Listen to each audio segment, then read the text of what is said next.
Explaining a diagnosis of ADHD to a child can be a little bit difficult because we have to be very careful about labels.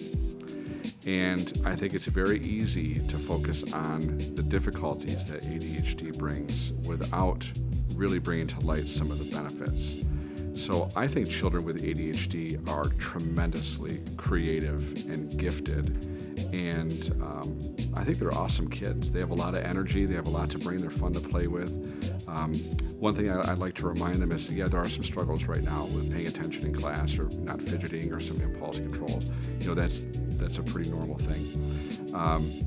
But later on in life, that will change. You will mature, and it will change from a swirl of distractions to a swirl of creativity and brilliance and ideas that will benefit them, in their adult years. I think the other thing also is to just focus on self-esteem in general by reminding children diagnosed with ADHD that there is no such thing as a normal person. I've been a doctor for years. I've never met a normal person. I don't know what a normal person even looks like. And so when we're giving medications, we're trying to help reduce symptom impact of inattention or hyperactivity or impulsivity. We're not trying to cram them into a box that we're going to label normal.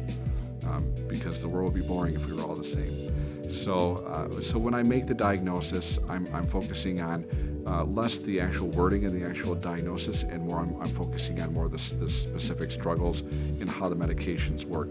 An interesting side note is when I see children with ADHD, particularly in clinic, I always ask them if the medication makes them smarter or not. And they all kind of smile and laugh because they know the answer is no. I ask them every time.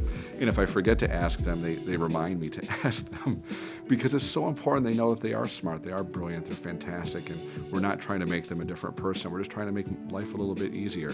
And the other thing is, have a discussion with your child after that office visit, after the diagnosis is made. Keep a question journal, really kind of get down onto their level.